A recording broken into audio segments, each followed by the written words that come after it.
Hi, I'm Heather Marie Montilla, and you are watching PBS Books. Thank you for joining us. PBS Books, in collaboration with WHYY in Philadelphia, is pleased to host a conversation with award-winning author Mitch Albom in celebration of the 2022 Library of Congress National Book Festival. PBS Books is proud to partner with the Library of Congress to promote their 2022 National Book Festival. Let's take a moment to hear from the Librarian of Congress, Dr. Carla Hayden. Books bring us together as the Library of Congress National Book Festival returns in person on September 3rd at the Washington Convention Center. The festival is free for readers of all ages. We will also be live streaming 3 stages for audiences across the country. Featured authors this year include Janelle Monáe, Leslie Jordan, Niall DeMarco, Nick Offerman, Angie Thomas, and more. So go to loc.gov/bookfest for more. Thank you. Well, if you live in Philadelphia or just in driving distance to Washington, D.C., then don't miss the 2022 Library of Congress National Book Festival on September 3rd, Saturday, 9 a.m. to 8 p.m. The festival is free and open to everyone. It is just a quick drive away, or maybe a train ride away for those who live in Philly. The complete schedule for the 2022 Library of Congress National Book Festival can be found at loc.gov/bookfest. But if you can't be there in person, you can stream it live or curate your own experience from the comfort of your home. Now through August 31st, PBS Books and PBS stations across the country will host a series of 10 virtual events with 11 authors. They will be available on demand on PBS Books and the National Book Festival website. Here is a quick word from our partner station, Bill Marazzo, WHYY's President and CEO. Well, welcome. I'm Bill Marazzo, President and CEO of WHYY, and I am thrilled to greet each of you during this evening's event with renowned journalist and author Mitch Albom in celebration of the Library of Congress's National Book Festival. You know, public media was created as a platform to share stories, as well as a trusted space for unbiased news and conversations. So to that end, WHYY has long prided itself on facilitating thoughtful dialogue around pressing issues. So through our programs like Radio Times, Fresh Air with Terry Gross, or You Ought to Know, WHYY shares the voices of authors, artists, and contemporary influencers, particularly when their work changes existing narratives or sheds light on the issues of our day. So we hope that you'll enjoy tonight's journey as we learn more about Mr. Albom's work, which frankly continues to shape our culture and leave indelible marks on those who read it. We are honored, of course, to team up with the Library of Congress as well as with PBS Books, which partners with libraries, a critical, frankly, collaborator for WHYY and other PBS stations across the country. WHYY is mighty proud to be part of this important event. We hope you enjoy it. So back to you, Heather. Thanks, Bill. Today's conversation focuses on author Mitch Albom to discuss his work and his involvement with the festival. We'll be discussing Tuesdays with Morrie, An Old Man, a Young Man, and Life's Greatest Lesson, which was first published in 1997. It's a nonfiction memoir that discusses author Mitch Albom's visits to a beloved college professor who is dying of Lou Gehrig's disease and the lessons he learns there. This year, the 25th anniversary version was released with a new foreword by the author.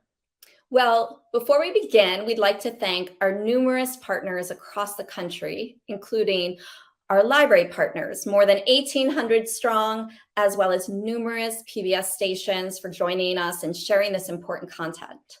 But most importantly, we'd like to thank all of you for joining the conversation. Well, the moment you've been waiting for.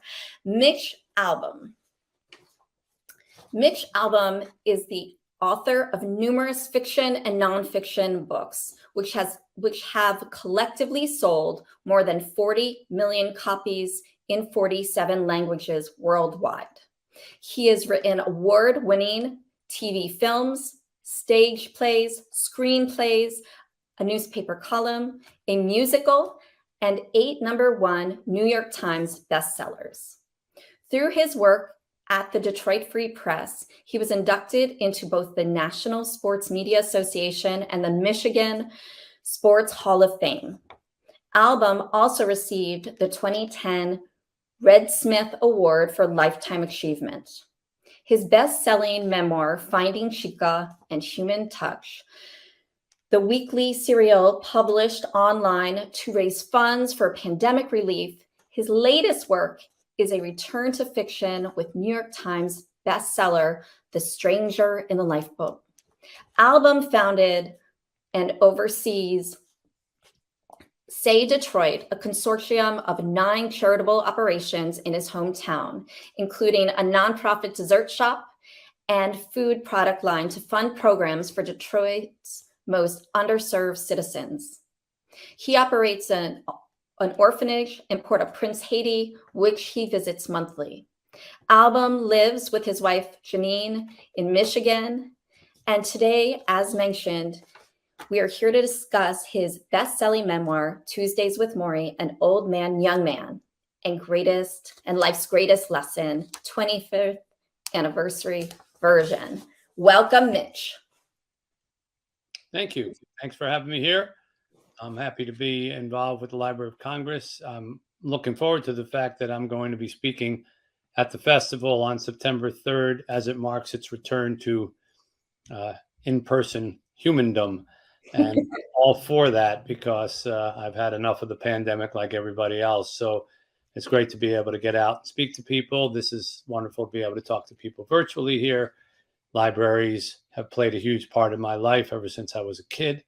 And really, libraries were significantly responsible for the very surprising and ultimately stunning success of Tuesdays with Morrie.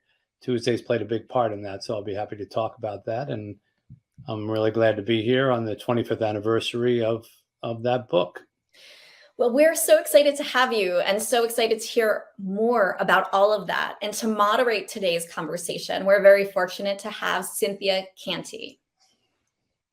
Cynthia was the host of Stateside, which was on NPR affiliate Michigan Radio since the weekday show began in 2012. She retired in December 2019, a lifelong resident of Metro Detroit.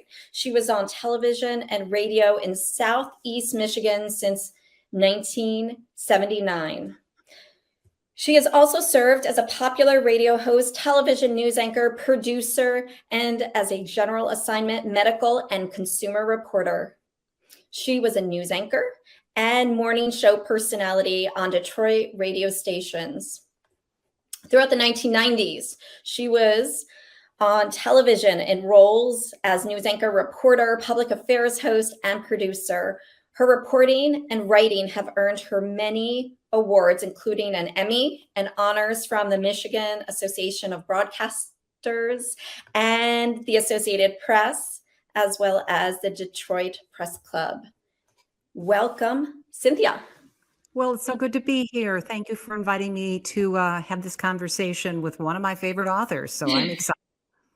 Well, we're so happy to have you. Now, when we were connected, you shared a story about your love of libraries. So I thought we could start there because it was so heartfelt. Well, it's lifelong. As a little kid, I lived for filling up the little stamps in the summer reading game at the Ferndale Public Library. So I'm competitive, and the more stamps you had, the better you did. So reading all the time.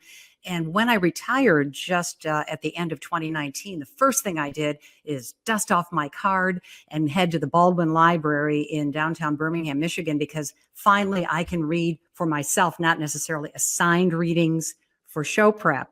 And I just fell into it. And checked out lots of books, and this thing was happening in the news where we were hearing about this disease coming and might we be locked down. And I thought, I'm going to get some more books. And I was in line at the Baldwin Library on Saturday, the 14th of March, 2020. And I had 3 or 4 books, and I heard the young woman behind the desk say, we're shutting down this afternoon and we don't know when we're going to reopen. And I got up and I said, can I have more books? And she said, of course. So I had armfuls. I had about all I could carry. They gave me a big tote bag, and I had 3 stacks of books in my home here. And I read through those early weeks. And I had my chair, my reading chair, and that's where I kind of locked down. And thank God for those books. They took me all over. I just love my library. Well, thank God for libraries, Yes. especially every day, but especially during the pandemic, Mhm. not only helping to keep us connected with books, but also with information. Yes. And that is the access that libraries provide, and that the Library of Congress is able to provide us not only every day of the year through the Library of Congress, but during the National Book Festival, where it's open to everyone and it's free, and you have access to not only your favorite authors, but maybe your next favorite author or a new genre you're going to discover. All of these really exciting things. So I heard that you're also going to be going to DC in the fall, and I believe you're going to make a special trip. I'm making a special trip. My daughter is being married here in Michigan, October 1st, but she works in the Washington area. So we have to go for the final fitting of her wedding gown. And that means I'll be free during the day. I just got the date this morning, and it's during the week. And while she's at work, I am making my reservation to go to the Library of Congress. So I'm so excited to say, all right, I'm finally going to get there. I'm going to have all day, and I can just wallow in everything that has to offer. Well, that sounds really great, and I wish I could tag along. But There you go. without further ado, I'm going to turn it over to you to get to speak to Mitch and discuss his amazing book and really his amazing stories. So enjoy, and I'll see you on the other side. Wonderful. Thank you so much. Thank you. Mitch Albom, it's so good to see you, even if it is virtually, and hope that the pandemic has been treating you well. You have a little different look than when I've seen you last, and I have to tell you, I feel like I'm talking to Lin-Manuel Miranda. Well, far less talented, but this took the whole pandemic to grow. So I needed 2 years to get this much facial hair, and it'll probably come off soon. So enjoy it while it's here. All right. Well, here we have it. I had to stop, and it took me back when I realized 25 years since Tuesdays with Morrie came out. And I got to imagine, if that stuns me, it must stun you. Over 17.5 million copies sold later. 25 years. I mean, Yeah. Well, I mean, for me, it's a little unbelievable every time I think about Tuesdays with Morrie, because it wasn't supposed to be a book at all. First of all, it was just me visiting with my old college professor as he was dying from Lou Gehrig's disease. Then when I got the idea to do a book, it was just to pay his medical bills. It wasn't well received. In fact, we were turned down by pretty much every publisher we went to, and only found one a few weeks before Morrie died. And then I wrote the book, they gave us the money. I gave it to Morrie to pay his bills. And I wrote the book thinking I would just return to my life as a sports writer, and this would just be kind of a one-off, simple kind of labor of love. And they only printed 20,000 copies of it when it first came out. And I thought that I'd have them in the trunk of my car for the rest of my life and be foisting them on people when they didn't want them.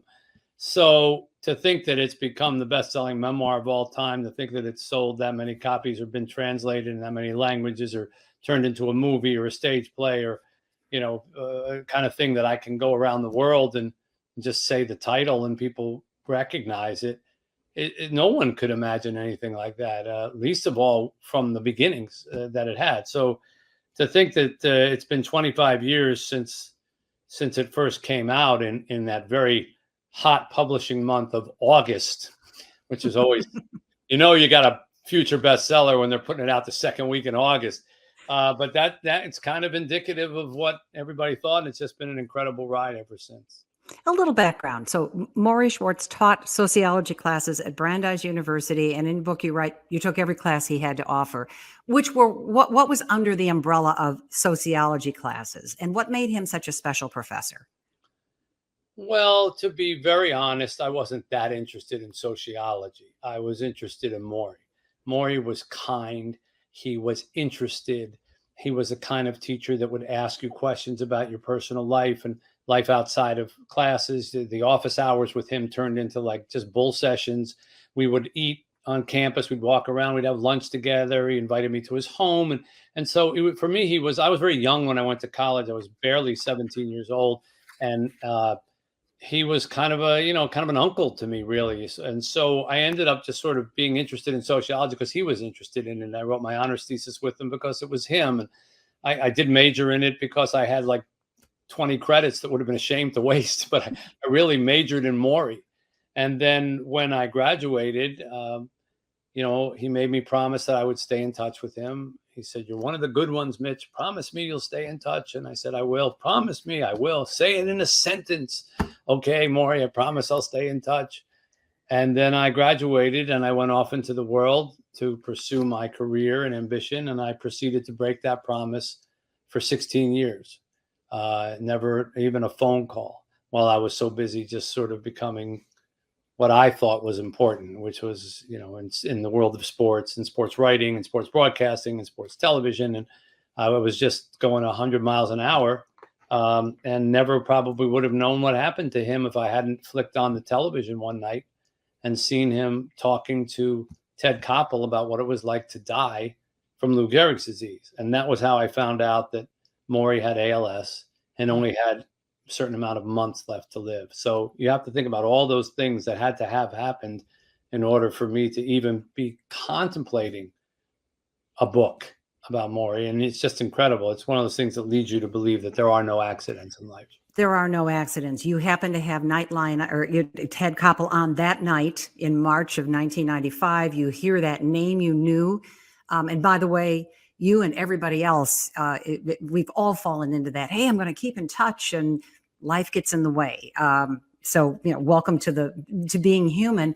Right. But I wondered, did you have any reticence about getting on that plane after all those years of not keeping in touch to fly to Massachusetts to sit at his bedside? Sure. And I wouldn't have done it if he hadn't kind of guilted me into it in the phone call that I made. Because originally I was just going to make a phone call. I mean, that was who I was at that time. Just the phone call will do. And so I called him.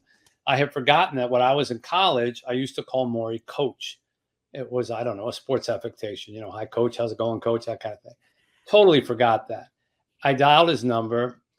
He answered the phone, or a nurse answered, handed him the phone. And I said very formally, "Hello, Professor Schwartz. My name is Mitch Albom. I was a student of yours in the 70s. I don't know if you remember me."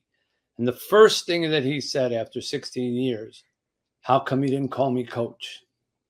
And so, needless to say, by the end of the conversation, I was coming to visit him because guilt is a very powerful motivator. And so really, yeah, reticence is a light word for what I was uncomfortable with the idea. When I drove to I rented a car at the Boston airport. I was on the phone talking to ESPN about something or another. I pulled down the street, and unbeknownst to me, it was a warm day, and his nurse had walked him out, taken him outside in his wheelchair. He was waiting for me on the curb in his wheelchair. And I'm talking on the phone like I always did, and ESPN, and I see him there, and I hit the brakes, and I realize what's going on. He's out there, and of course, the right thing to do would be to throw the phone out the window and run out and give this man a hug, make up for 16 years. But I didn't do that, sadly. What I did do was stay on the phone, but I dropped down below the dashboard, and I made like I was looking for something on the floor until I finished this phone conversation, because at that point in my life, work came first and everything else could wait, even a dying old man, which is a terrible thing to have to admit about yourself, but it's the truth. And so, yeah, reticence is a light word for how I felt going into that first meeting. What most sticks with you, Mitch, about that moment when you walked over to Morrie after not seeing him for almost 20 years? What still stands out in your heart? The way he smiled at me, and the way that he basically instantly forgave me. There was no, "So you show up after 16 years." There was none of that. There was nothing about "Where have you been all this time?" It was just pure delight. Morrie's face was like an infant, We have a little baby here right now, and I've been studying her face. The joy, like when you can make her laugh, just the whole face. It's not just a smile. It's not just this. It's the whole face becomes a smile, and that was Morrie, and that's how he looked at me, and like all the guilt that I felt at that moment about I haven't been in touch, it all dissipated, and I kind of slipped back 16 years into being sort of a student again, and this kind of know-it-all personality. This I'm well known, I'm successful, I'm all that. It all melted away like in a second, and suddenly I was like behind a desk again, and a kid just with his mentor, and it stayed that way for the next 6-7 months, and it was in hindsight the best thing that could have happened to me. You really intended that first visit to be a visit, and probably that was it. How did that develop into what it did turn into, which was a series of Tuesday visits? Well, I think at the end of our visit, first of all, I was only supposed to stay for like half an hour, and I ended up staying for 4 or 5 hours. I kept canceling the planes and rescheduling them until there was only one left, a night flight. And when I left, Morrie said something to me like, well, it's a Tuesday today. You remember we used to have office hours on Tuesday? I don't know how the heck he remembered that. And I said, yeah, we're Tuesday people. And he said, so you'll come back next Tuesday? Like that, like laughing, And I said, yeah, sure. I said, let me check my schedule or whatever. I'd love to say that I said, yes, I'll be back next Tuesday, but I didn't. But I did go home and think about, he's 78 years old and dying, and you're 37 years old and perfectly healthy, and he seems 10 times happier with his life than you are. He's content, he's satisfied, and you're none of those things. You're churning, you're chasing, you're what's the matter with this picture? And I eventually called him up and said, I'm going to come back again. And it was as much for me as it was for him, honestly. It was like, what does he know that I don't know? I love that the way you described your visits with Morrie. They felt like a cleansing rinse of human kindness. And I think that immersion over those 14 visits had to have really, it did profoundly affect you. But we don't often get cleansing rinses of human kindness in our lives, do we? No. And not against a backdrop like that, where there's nothing phony about it. There's no ulterior motive. This wasn't some business call where the person has a reason to be nice to me or anything. He was dying. I mean, he was dying, and it was very apparent that he was dying every week. And yet here he was taking time while he was dying to say, this is important. We need to talk. I want to be with you. That is human kindness writ large. And what I have found in my life is that when exposed to real human kindness, your own human kindness rises to the surface. It's like kindness recognizes kindness, and you want to be a better person when you're around people who are like that. And you came to the clear understanding that he really did want to teach his last class. I was watching one of the interviews he did with Ted Koppel, and it seems like he was absolutely on a mission to let us all know what it's like to die. What did you think? What was his life's greatest lesson that he wanted to impart through your conversations? Well, I get asked that a lot.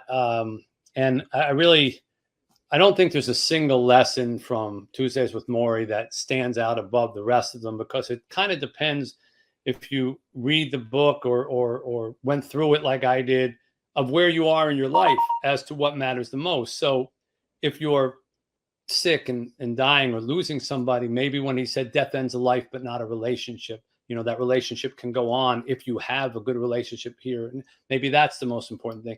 If you're looking for, wow, I'm making a lot of money, I'm doing all this kind of stuff, why don't I feel satisfied?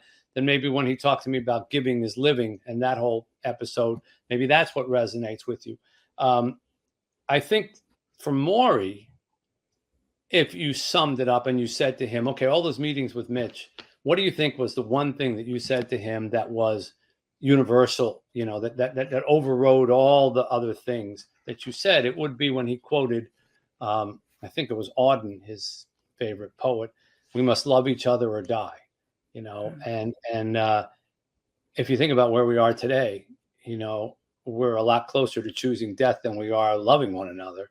And that sounds like a simplistic equation, but it's true. You know, you either can care and love and share and nurture one another, or die, because the ultimate end is going to be conflict, and conflict will ultimately end up in somebody dying. So I think that was what he tried to get across. And he was, as a friend of his said, by the end, he was like pure love. It was just like watching a guy who had no ulterior motives, no sense of self, just love, you know. And that's maybe what happens to us all, maybe right before we die. It's just that with ALS, it's prolonged, you know, and it's slowed down. It's like watching a movie that the frames are going really, really slow, and you get a chance to say the things that maybe people who die quicker don't always get the opportunity to. And it's striking how as the disease progressed quickly too for him, that he did grow in, he grew more inward. He talked about being more introspective. He couldn't get outside, and he wasn't reading papers and watching TV, but he was listening to music and feeding his soul, and still reaching out, still talking as long as he could. And it really hit me when I reread this yesterday, after I don't even know how many years since I'd read it the first time. And boy, it landed so differently. I mean, I'm going to be 70 next year. 4 grandkids who are not going to know me as a younger person. I'm going to be old, as my baby granddaughter Maeve grows up. We just lost a very, very close friend. First big loss in our circle of friends, to a friend with pancreatic cancer. But he did much the same as Morrie. I realized he was writing aphorisms on his Facebook stories page, and I was kicking myself that I hadn't saved them, much the way Morrie did. He wanted to share thoughts as he walked this last mile on this side of the crossing over. And I loved all of that, thinking of that, and I reread Morrie's words, "Mitch, I embrace aging." He's not fearing it. And I thought that's what we need to do, because we're not getting out of it. Yeah. It's funny you say that, because now Tuesdays with Morrie has been out so long, 25 years, that people who read it when it first came out, from the perspective of sort of like my perspective, like I'm young, I'm churning, I'm doing a lot of stuff, I don't find a lot of meaning in it. Oh, this book was very helpful because here was this old guy kind of explaining it. Now they read it 25 years later and they say, I'm older, I'm thinking about my mortality. So much of what Morrie said about those things, and they're not paying attention to the other stuff. Yeah, I don't have to worry about what's important in my career. I did all that. But what Morrie said about, you know, accepting that could today be the day that I die. Look at it on your shoulder and see, is there a little bird there? And ask the bird, is today the day I die? And are you ready? If the bird says yes, you know, suddenly you're reading it almost backwards. And that's how I feel, because I'm a lot closer to Morrie's age in that book now than I am to the age I was. And I operate an orphanage now in Haiti. I'm there every month for the last 12 years. And there's lots of kids, 60 plus kids, all of whom kind of talk to me at some point or another as if I'm wise, and I sometimes laugh at myself. I said, when did I become the Morrie in the story? When did I go from the one having all the questions to being the one who's supposed to have answers? I haven't quite grown into that role the way that I wish I had, but I see it coming. And I see that it's a natural thing with age, that, you accumulate experience, you accumulate wisdom, and you go through things, good things and terrible things and happy things and grief, and all that leads, builds up inside of you until it finally starts coming out of you in the form of teaching. And I can appreciate how Morrie wanted to get those ideas across, especially when he knew he was running out of time, because it is just as taking when you're a baby is part of the human experience. Where's the bottle? Where's the bottle? Mm-hmm. I think giving as you're dying is also part of the human experience. I really believe that. And receiving, because he had to receive care. Chose to. There was a lot of discussion in your book and also with Koppel about he was dreading when someone was going to have to wipe his butt, but when it happened, he just said, he leaned into it, and I accepted it. It's the giving and the acceptance. If you've just joined us, I'm Cynthia Canty, and you are watching PBS Books. I'm here with author Mitch Albom as we talk about the 25th anniversary of his book, Tuesdays with Morrie in honor of the annual Library of Congress National Book Festival. So let's get back to the conversation. In those 25 years since this book was published, as we mentioned, more than 17.5 million copies sold around the world, 350 weeks on the New York Times bestseller list, published in 51 territories in 48 languages. And I've got to wonder, Mitch, as you meet people over this last quarter century, what are the themes? What are they looking for and finding in this book? What do they say to you? Depends on the age. Young people say, I want to find some meaning in my life. I'm going too fast. Everything's zipping by. Older people say, I have a health issue. I'm battling it. I'm battling the idea that I'm not going to be here forever. I want to see, how did Morrie become so accepting of that? So it really depends, as I said before, as to how you're kind of coming at the book. But I always said that the success of Tuesdays with Morrie wasn't anything in my writing. I didn't use magic words, or I didn't string together sentences in a way that everybody had to run to it. I think the appeal of Tuesdays with Morrie is that everybody can kind of see themselves in one of the two characters. Either they had a mentor who was their Morrie, and if I had a nickel for every time people came up to me, opened their wallets, and took out a photo of a grandparent or an uncle or a teacher and said, "This is my Morrie. This was my Morrie. We used to visit on Wednesdays. I called it Wednesdays with Frank." Everybody has sort of had that experience, or they've all been, in the situation that I was, where you're young, you're ambitious, you're going like mad, and you're not really sure what the point is. So I think people come to Tuesdays with Morrie because they are one of the two characters in there, or they know one of the two characters in there. Morrie tried to say over and over again, warning us through your writing, don't get caught up in acquiring stuff and bigger, sleeker, faster, and being the hamster wheel running away on the wheel society tells us we should be on. And this, I think about when he was talking in 1995, and here I am talking to you in 2022, and this quote of Morrie's from 1995, boy, did it hit me between the eyes. He said, "People are only mean when they're threatened, and that's what our culture does. That's what our economy does. Even people who have a job in our economy are threatened because they worry about losing them. And when you get threatened, you start looking out only for yourself. You start making money. God, it's all part of this culture." He said this culture doesn't make people feel good about itself. And I think about how so often people who are seen as the other in our society are pushed aside, and it's, me first. I keep wondering if Morrie was in his classroom at Brandeis, what he'd be trying to say to today's students about the world we're living in 2022. Well, after he said what you're referencing in the book, he kind of concluded by saying, look, if you don't like the culture, don't buy it. You're not obligated to go along with what the norms are of society in terms of you're expected to work, you're expected to earn a certain amount of money, you're expected to be in a certain role. And I think today that is so true. And he would have been hugely directed towards social media. And he would have said, stop with this insanity of how many friends do you have on Facebook? How many clicks are you getting on TikTok or anything like that? If you don't like that, and inherently inside you, this is kind of silly, or this is a waste of time, don't buy it. You don't have to tweet. You don't have to post.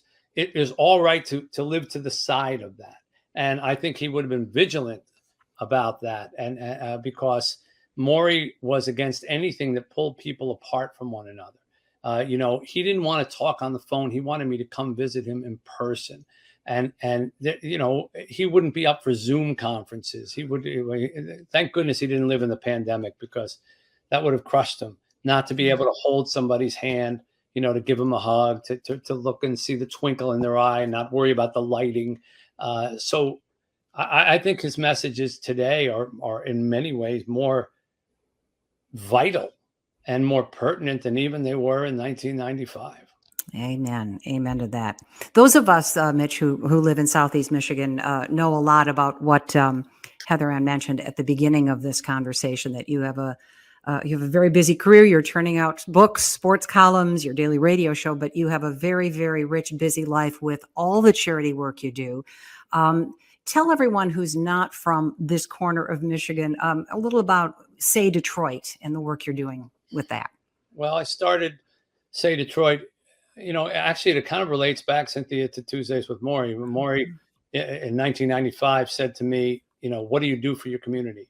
And I said, what do you mean? He said, well, how do you help, charities and needy? I said, I write checks.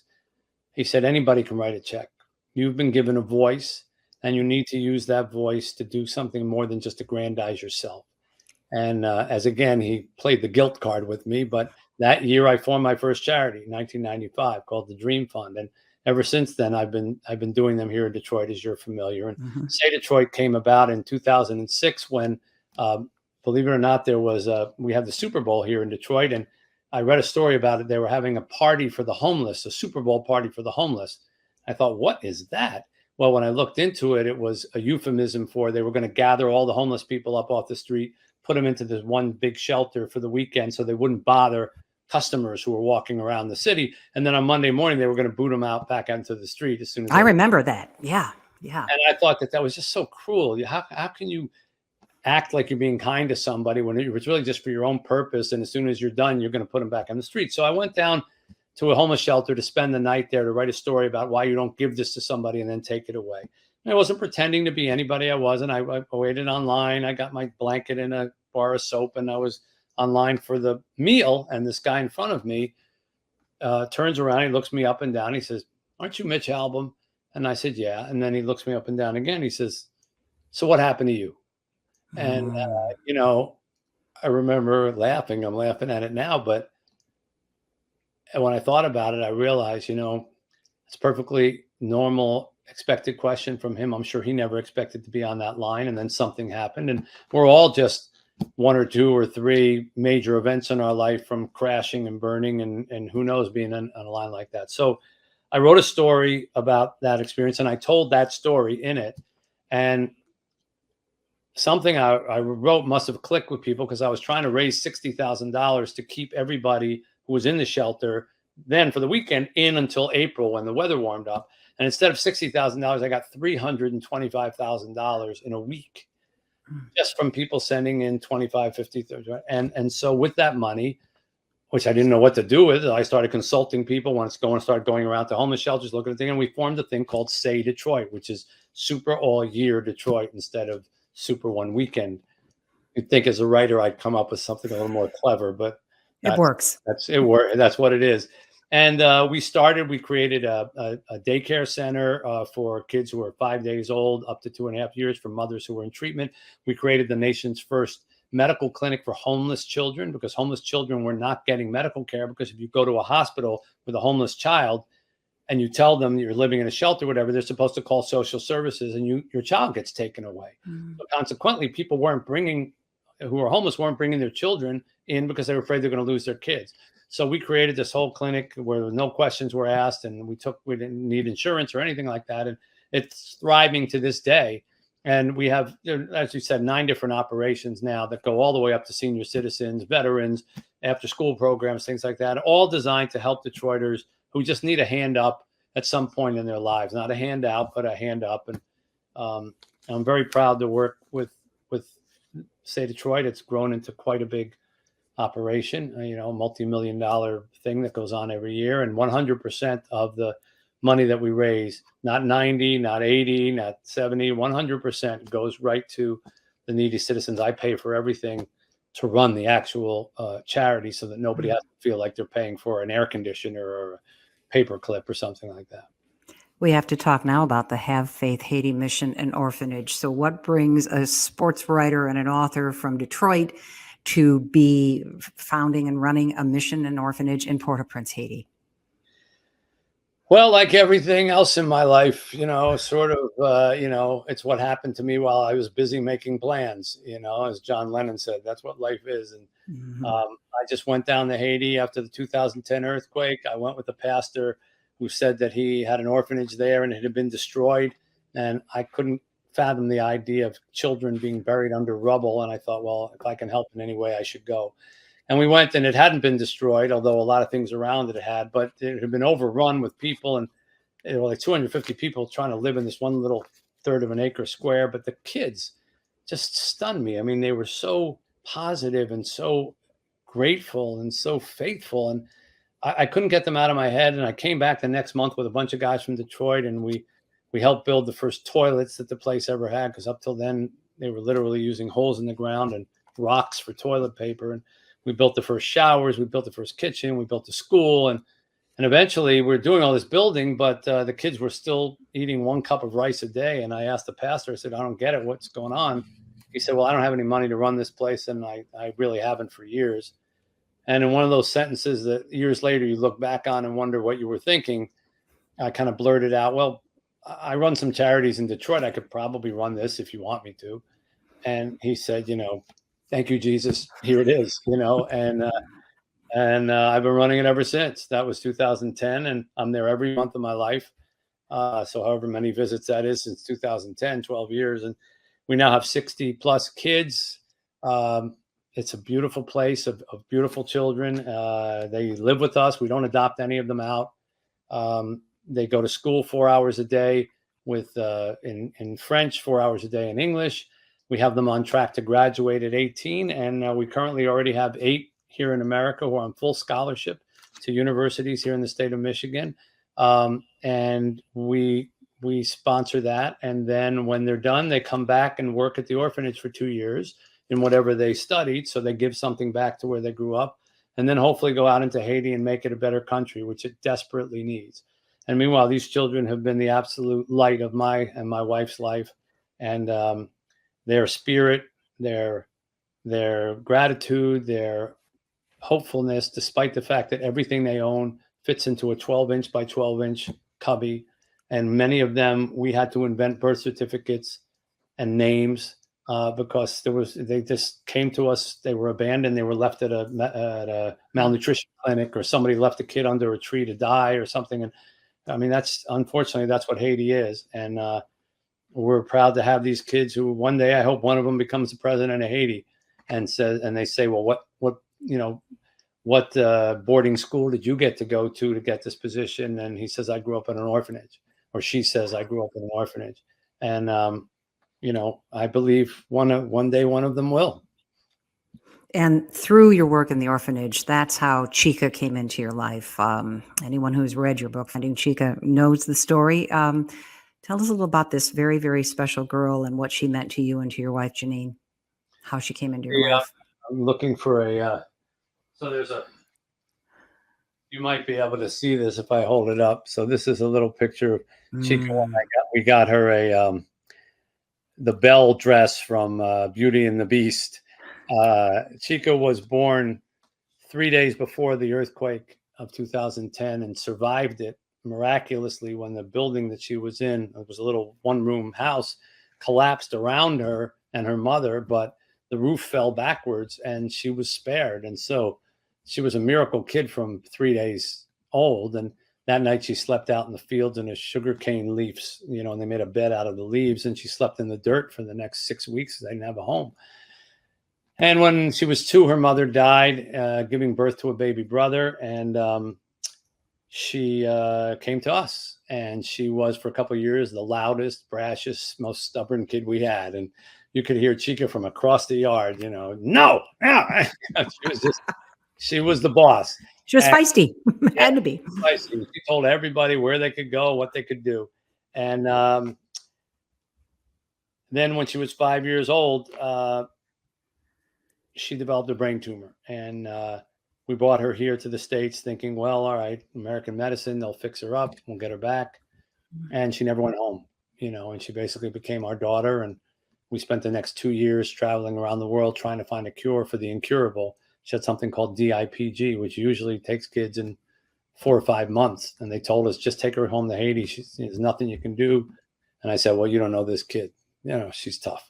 And if she'll fight, we'll fight. And we were blessed with 2 years with her, which were 2 of the greatest years of our lives. And we got to be parents, even though we were in our late 50s, of this beautiful little 5, 6, and 7-year-old girl who inspired us in so many ways. And she was she was my second teacher. Morrie in 1997 or 95 was my first teacher, and he was an old man teaching me as a young man. And then literally 25 years later, 2015, is that 25 years? I think so, or 20 years. Mhm. 20 years later, Yeah. here was this 5-year-old who was teaching me again, and I was the older person this time. I learned so many lessons from her, and I tried to put them in the book. And all the money that from that book goes to something we call the Chica Fund, which is takes care of sick kids at our orphanage.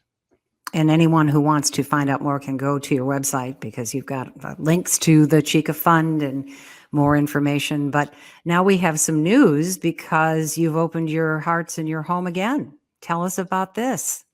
Yeah, well, we have Connie, come on down, okay?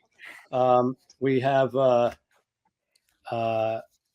couple weeks ago, we take in new kids every summer, and a couple weeks ago, we were made aware of a little baby girl whose mother said that she hadn't been eating anything except sugar water because she didn't have any money. And she was brought to us. She was tiny, and she was 6 months old and barely weighed 7 pounds. And, her legs were so skinny, her neck was skinny. We immediately took her to the hospital. That was the first thing we said. Look, forget about whether she come to the orphanage. We got to get her to a hospital, because this was way up in a little village in the provinces. And we took her to a hospital, and they did some blood work, and she was, obviously malnourished, anemic. She had conjunctivitis, and so we were able to. Hello, baby. Hello, beautiful. Hi. Oh, Look at this and beauty. this is little Natty. We were able to get her to the States, and with the help of some wonderful doctors here, have been feeding her like crazy. And she's now up to 9 pounds, 8 ounces. And her blood work is getting more normal, and she's going to live. And we're just delighted to have her here. And so now at this age, as if it wasn't enough to be in your 50s with a 5-year-old, now I'm in my 60s with a 7-month-old. And bottles and diapers are now the order of the day. Yeah. My goodness, she is beautiful, and those eyes are just like the wisdom of the world are in a baby's eyes when you look at them. Look at this beautiful, beautiful girl. Oh, I want to just. I'm jealous that you get to cuddle with her, Mitch. Everybody who sees her does the same thing. I want to take her home. Yeah. Exactly. So we're so blessed to have her, and we're so blessed that she's doing well. And this is what life is about right here. And Truly is. Well, I just feel so much as you share her and you talk, and thinking of the work you're doing, Morrie's lessons, those seeds he planted long time ago, they keep growing. He planted seeds, but it was really up to you to kind of water that field and keep it growing. Well, I'd love to say and accept that as some kind of compliment, but the truth is, and I tell this to everybody who reads Tuesdays with Morrie, writing that book didn't absolve me from the 16 years that I spent not being in touch with Morrie and not doing the right thing. Then I wish I had, the opportunity to go back to those years and spend them a little bit more generously. And, I look at my time since Morrie as kind of makeup time and trying to do better. And I think, that's what Tuesdays with Morrie was kind of about. It's like teachers always believe that their students can be better and they can learn more and they can improve. And he took time in his dying days to, spend time with me. And then I wrote a book that somebody read and somebody else read and somebody else read and somebody passed it on. A lot of libraries, by the way, were responsible for passing on Tuesdays with Morrie. People would come in and say, what do you recommend? Well, there's this book, Tuesdays with Morrie. You should try it. You should try it. You should try it. Back in the days when people took recommendations like that, Tuesdays with Morrie was a word of mouth book. And the fact that, Morrie's like a pebble in a pond, and you throw it in and all the ripples, you just watch the ripples. And these ripples from this little labor of love go out and reach so many people, myself included, and help change lives for the better. I think that's what teaching is all about, and when Morrie, just before he died, the last thing he said to me, the last conversation we had was, "I want you to come visit me at my grave." And I said, "Well, okay." He said, "Well, not the way that other people come. Don't leave the car running and get out and put down flowers. Come when you have time. Bring a blanket, bring some sandwiches, and talk to me about your life and your problems." And I said, "Wait a minute, you want me to come to a cemetery, have a picnic at your tombstone, and talk to the air?" And he said, "Yeah, just like we're talking now." I said, "Well, Morrie, it's not going to be like we're talking now, because you're not going to be able to talk back." And he looked at me, as he often did, as if I was being very naive. And he said, "Well, Mitch, I'll make you a deal. After I'm dead, you talk. I'll listen." And, I laughed, and as I always did. But weeks later, months later, when I sat down to write the book, after he had passed away, I realized that that wasn't an accident, that he waited till the end to tell me that. Because in that sentence is everything that Tuesdays with Morrie is supposed to be. If you spend your time as he did, giving of yourself, sharing of yourself with other people, then when you're gone, you're not really gone.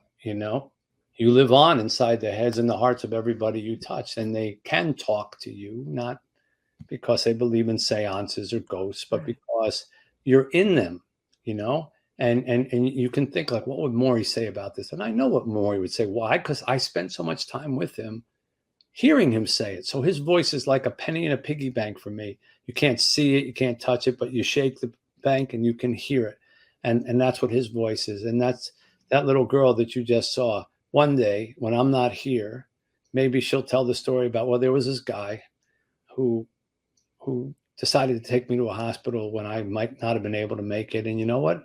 My life changed as a result of that. And so I'm going to do some good for other people as a result. That's how you live on.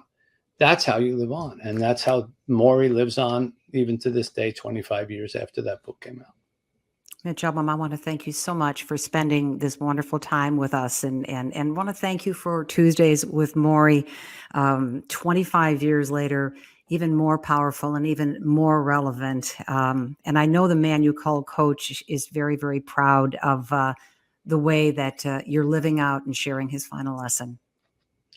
Well, I only hope so. That's nice of you to say. Thank you. And thank you for taking time to talk to me, and all people out there taking time to listen to me. Heather Marie, I want to thank you for bringing this conversation together, and we're going to turn it back to you with great reluctance, because this is such a fun guy to talk to. This conversation has been incredible. I will say I've been doing this since COVID started. And I found this conversation to be more about life. Yes, it's about your book and it's about Tuesdays with Morrie, but it just, for me personally, I found myself crying throughout, and it's so heartfelt. So thank you for sharing your insights and your wisdom with all of us today, and not only your book, but your life work and your dedication to giving back. Cynthia, thank you for moderating and leading the conversation. My pleasure. Just a reminder for everyone who maybe wants to get to listen to Mitch Albom one more time. And obviously there are other ways to get him, but on September 3rd, you can go to the Library of Congress National Book Festival. It is in Washington, D.C. at the Convention Center, and you can get an opportunity to listen to Mitch Albom yourself, and also get to experience many other authors. If you can't make it, you can stream from 3 stages, conversations. And let's say that you can't make it that day, those conversations will be available. Just go to loc.gov/bookfest in order to enjoy those conversations. Leading up to the book festival on September 3rd, we are having a series of 10 conversations where we will be talking to more authors. Tomorrow, we will be talking to Clint Smith. And we wouldn't want you to miss that. That will be at 8 p.m. with Maryland Public Television. Please join us. Well, thank you for joining us. We look forward to seeing you. I'm Heather Marie Montilla, and happy reading.